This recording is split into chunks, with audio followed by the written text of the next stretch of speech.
কাল অন্য কেউ এসে গবেষণা করবে, বলবে এটা ভুল। যে কেউ কিছু বললেই হলো না, আপনি কি হাওয়ায় কথা বলছেন? মানে চলুন, আপনি বলছেন যে এটা ভুল। আমি বলছি না, কিন্তু হোয়াটসঅ্যাপে তো 20,000 মেসেজ আসে ভাই। এমন কিছু চিহ্ন দিয়ে দেব যাতে আপনি বুঝতে পারেন।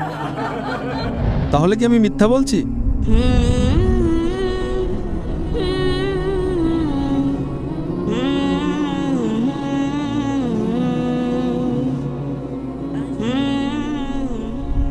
আমার নাম আদিল আমির। আমি এক মসিহি পরিবারের সন্তান। স্যার, আমি আপনার ভিডিও সবসময় শুনি এবং খুব লাইকও করি। হিন্দুদের সম্পর্কে আপনার অনেক প্রশ্নের উত্তর সঠিক হয়, ভালোও লাগে, তাই লাইকও দিই। কিন্তু আপনি চ্যালেঞ্জ করেছেন যে পবিত্র বাইবেল ভুল, অর্থাৎ তাতে পরিবর্তন করা হয়েছে। আমি জিজ্ঞাসা করতে চাই, কোন দিক থেকে পবিত্র বাইবেল ভুল? আপনি কি আমার ক্যাসেট দেখেননি? না স্যার, মাফ করবেন। আমি প্রায়ই সাদৃশ্যের বিষয়ে কথা বলি, কিন্তু কখনো কখনো বাধ্য হয়ে আমাদের অন্য বিষয় নিয়েও কথা বলতে হয়।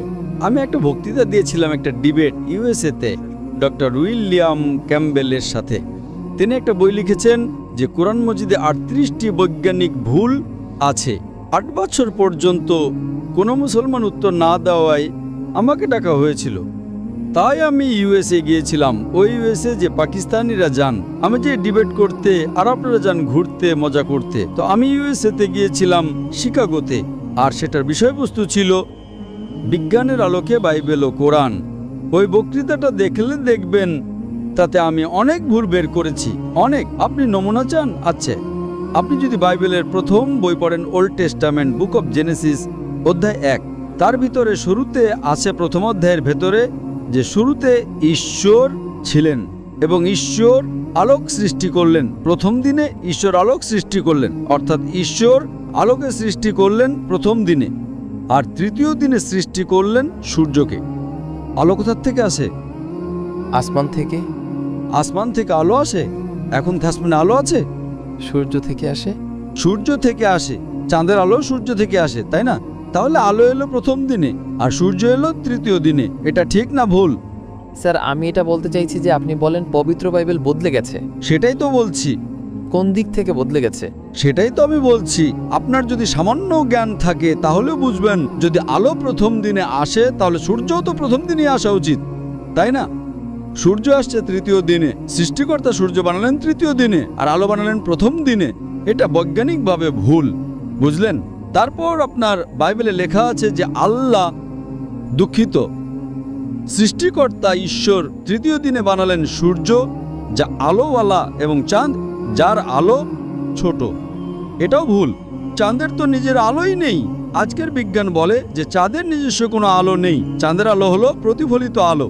কোরআনে লেখা আছে সূর্যের আলোকে বলা হয়েছে সিরাজ, দিয়া আর ওয়াহাজ, মানে টর্চ, উজ্জ্বল মহিমা, প্রদীপ। আর চাঁদের আলোকে বলা হয়েছে নূর বা মুনির, যার অর্থ ধার করা আলো বা প্রতিফলিত আলো।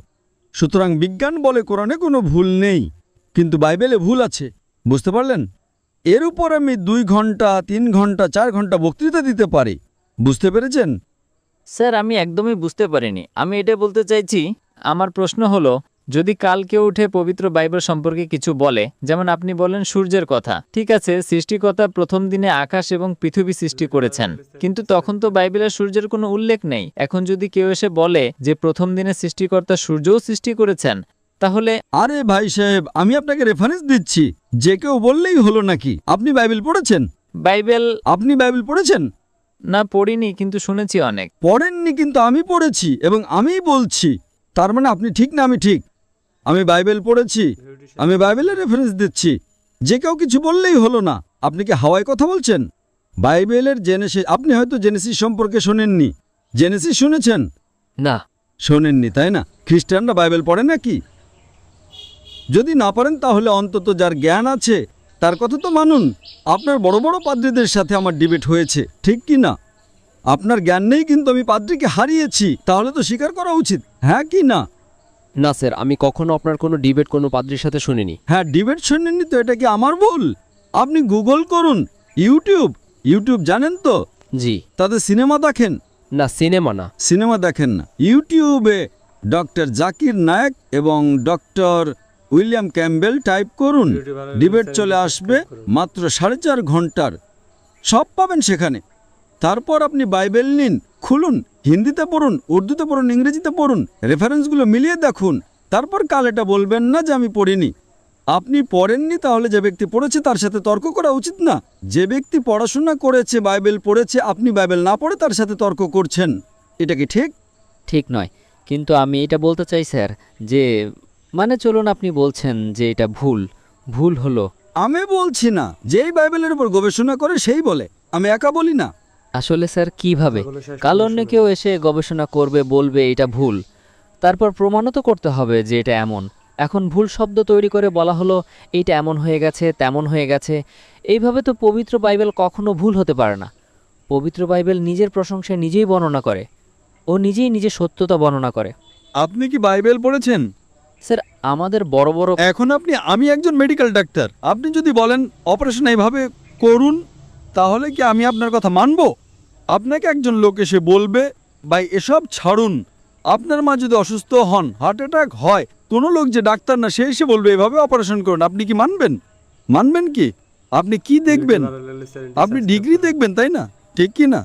আপনার মা যদি কাল অসুস্থ হন, হার্ট অ্যাটাক হয়েছে, রাস্তার কোনো লোক এসে বলবে আমি অপারেশন করব, আপনি তাকে অনুমতি দেবেন? না। আপনি কি দেখবেন? প্রথমে তদন্ত করবেন সে ডাক্তার কিনা, তাই না? জি। যদি সে বলে না আমি ডাক্তারি পড়িনি এবং এসে তর্ক করবে, তো আপনি কি করবেন? 2-4টা চর মারবেন না তাকে? বলবেন ভাই আমার মাকে হাত লাগাবি না, ঠিক কি না? জি। তো আপনি সেই লোকটার মতোই কাজ করছেন। আমি পড়ছি, আমি রেফারেন্স দিচ্ছি, আপনি বলছেন পড়েননি, তারপরও তর্ক করছেন। এত বড় সমাবেশের সামনে আপনি প্রশ্ন করছেন আর আমি রেফারেন্স দিচ্ছি, জেনেসিস অধ্যায় 1, জেনেসিস অধ্যায় 1 ভার্স 1, জেনেসিস অধ্যায় 1 ভার্স 4, আর আপনি বলছেন আমি পড়িনি। আসলে স্যার আপনি আমাকে এটা উর্দুতে বলে দিন। আমি তো উর্দুতেই বলছি। আপনি বলে দিন কিসে লেখা আছে। এটা কি ইঞ্জিলে লেখা নাকি পুরানো ওল্ড টেস্টামেন্টে লেখা, কিসে লেখা আছে? জেনেসিস আদি পুস্তক, উর্দুতেও এটাকে জেনেসিসই বলে। আপনি পড়েননি তো? বাইবেলে কটা বই আছে? আমি কখনো এত গবেষণা বা পড়াশোনা করিনি। তাহলে যে পড়েছে তার কথা তো মানুন। পড়েননি আর তর্ক করছেন, এটা স্কুলে গিয়ে শিক্ষকের সাথে তর্ক করার মতো করছেন। এখনও আপনি বলবেন যে আপনি যে সত্যি বলছেন তার কি প্রমাণ? বাইবেলে 66টি বই আছে, কটা? 66। যদি আপনি প্রটেস্ট্যান্ট হন, যদি আপনি ক্যাথলিক হন, তাহলে 73টি।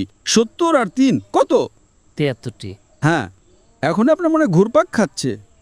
আপনি কি জানতেন যে বাইবেলে 73টি বই আছে? জানতেন কি জানতেন না? না, শুনিনি কখনো। তাহলে কি আমি মিথ্যা বলছি? আপনি শোনেননি? এতে ভুলটা আমার না আপনার। আপনি আপনার পাদ্রীকে জিজ্ঞাসা করুন। ঠিক আছে স্যার, মাফ করবেন। আপনি এক স্রষ্টা বিশ্বাস করেন? জি। আপনি ঈসা আলাইহিসসালাম কি স্রষ্টা মানেন? জি। কি প্রমাণ আছে? কোথায় লেখা আছে যে ঈসা আলাইহিসসালাম স্রষ্টা? আপনি যদি আমাকে বাইবেলের ভিতর থেকে এমন একটা জায়গা দেখাতে পারেন যেখানে ঈসা আলাইহিসসালাম নিজে স্পষ্টভাবে বলেছেন যে আমি স্রষ্টা, তাহলে আমি আজকেই খ্রিস্টান ধর্ম গ্রহণ করতে প্রস্তুত। কেউ আপনাকে বোকা বানিয়েছে? কি বানিয়েছে? মাফ করবেন স্যার, আমি আপনার হোয়াটসঅ্যাপে আয়াতগুলো পাঠিয়ে দেব, আপনি অবসর সময় পড়বেন স্যার। বাকিটার জন্য মাফ করবেন। এখন কি আয়াত মনে নেই? আসলে স্যার এখন আমার মনে নেই, আমি কোনো ভুল শব্দ বলতে চাই না। আপনার হোয়াটসঅ্যাপ নাম্বার আমি সেভ করে নিয়েছি। কিন্তু হোয়াটসঅ্যাপে তো 20,000 মেসেজ আসে ভাই। আপনার নাম্বার আসবে কি আসবে না কে জানে? আপনার মেসেজটা তো দেখে তো আমাকে দেবেই না, বলবে বোকার মতো প্রশ্ন, এক পাশে রাখো। 20,000 প্রশ্ন থেকে বেছে আমাকে 100টা ভালো প্রশ্ন দেওয়া হয়, সেই 100টা থেকে আমি 20টা বাছি। কি সম্ভাবনা আছে যে আপনারটা আমি পাবো? 0.0001%। ঠিক? স্যার আমি এমন কিছু চিহ্ন দিয়ে দেব যাতে আপনি বুঝতে পারেন। কেমন চিহ্ন? আপনি আপনার ব্যক্তিগত নাম্বার দিন, আমি তাতে পাঠিয়ে দেব যদি আপনার মনে হয় তো। আমি কি বোকা? আপনি কি আমাকে বোকা মনে করেন? এখানে আপনি এত সময় নষ্ট করছেন, এত লোক আসছে, আর আপনি বলছেন যে ঈসা আলাইহিস সালাম স্রষ্টা। এটা বাইবেলে লেখা আছে। আপনার যে পাদ্রীরা আমার সাথে ডিবেট করে তারা প্রমাণ করতে পারেনি, আর আপনি প্রমাণ করতে চলেছেন।